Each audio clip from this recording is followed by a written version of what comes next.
Proteolytic enzymes are really a good addition. What do? They have many, many qualities. One of the qualities is they're anti-inflammatory and have been shown to actually help with all levels of inflammation.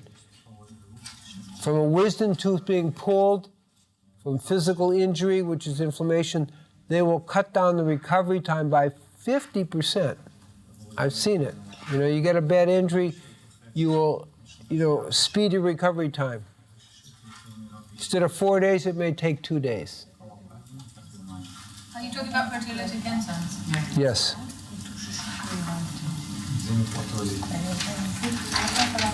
They're very good for regulating, but it takes about 3 to 6 months for regulating the immune system, and have been shown to help, particularly with rheumatoid arthritis and other autoimmune problems. But it takes a little bit of time.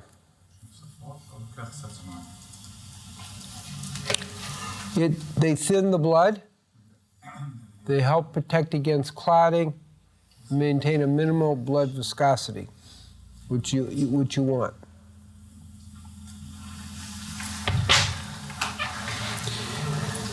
Different from aspirin, which is really not such a good thing, and aspirin has now been connected with certain clots in the eye,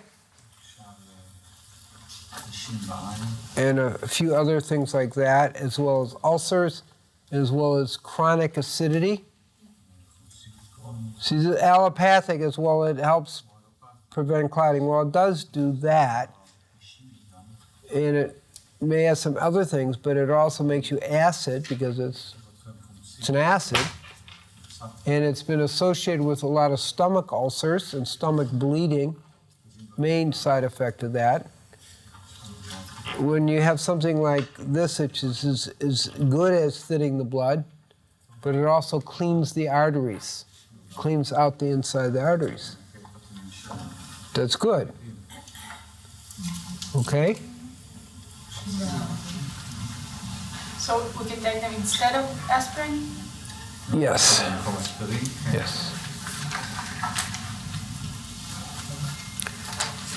But it's better than aspirin. Yeah. It also is a major detoxifier. So we have a thing between the capillaries and the cells called the basement membrane. This basement membrane gets clogged up with all kinds of protein and other junk, protein fragments, and that prevents the flow of nutrients into the cell and toxins out of the cell. And when you use this, it cleans the basement membrane so nutrients can go in and toxins can go out. What? It's like cleaning a filter. That's correct. And so that's a very important part of it. The contraindications is it really shouldn't be with Coumadin, blood thinners, because you can bleed too easily. And if your blood is too thin, some people actually bleed real easily with it. And so those are contraindications. With or without the Coumadin, or warfarin, okay? Can it be taken on an ongoing basis? Yes, it's kind of recommended that way. I recommend like 5 caps twice a day, but in an acute situation, 5 caps 3 times a day. And detox time? wait, don't get ahead of me for a second. That's the next, it definitely, we used it for detox during a fast. My experience is that it increases the detox by about 400%. when I've kind of tested people before and after. And with aspirin, can we take them? No, you don't do it with any blood thinner. You use it, it's far superior to aspirin. Aspirin's really dangerous, and it will probably be seen, as some of my holistic physicians feel, as the biggest mistake of the 21st century. Right now it's the in thing, but it's probably going to be the biggest mistake of the 21st century. Right now it's what? It's kind of an in thing, you know, because they're not looking at the big picture, acidity, blood clots to the eye, which happens in about 20% of the people, you know, with a certain genetic variations. There are all kinds of things that are building up. Eventually, they won't use it. You'll see. But they don't tell you how many people die from acidity, from aspirin, which is what aspirin can do. It creates an acidosis. Okay? So some definite. Yeah, I want to go back to the 5 capsules. 5 capsules. And then in acute things, 5 caps 3 times a day. You don't need to go more than that.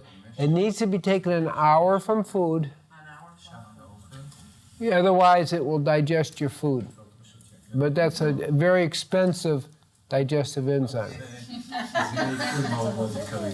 Yes, this also will support the digestion system.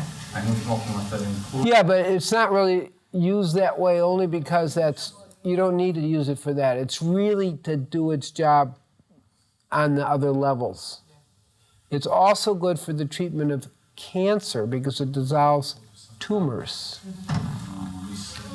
And at turn of the 19th century, when they first discovered these, they were using it, raw pancreatic enzymes, to treat cancer because it will dissolve the cancer tumors. And there's a guy named Gonzalez, Dr. Gonzalez in New York City, who uses it as a primary treatment for cancers, particularly pancreatic cancer. Excuse me. There's so many different kinds of enzymes. You mean pancreatic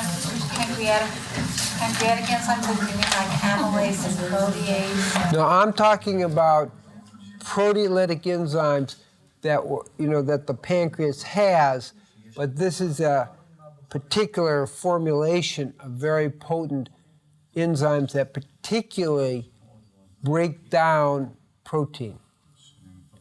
That's what this is. Proteolytic enzyme. It's not for digestion, it's for all these other things. It has a very potent proteolytic enzyme called seropeptase. Yes. When you say 1 hour for food, if we're taking supplements, to be 1 hour from food, 1 hour with the proteolytic enzymes, then 1 hour the supplements, or can they come together? The best answer to that is you should, take it in the morning and at bedtime, because it will dissolve the supplements too. Yeah. Yeah.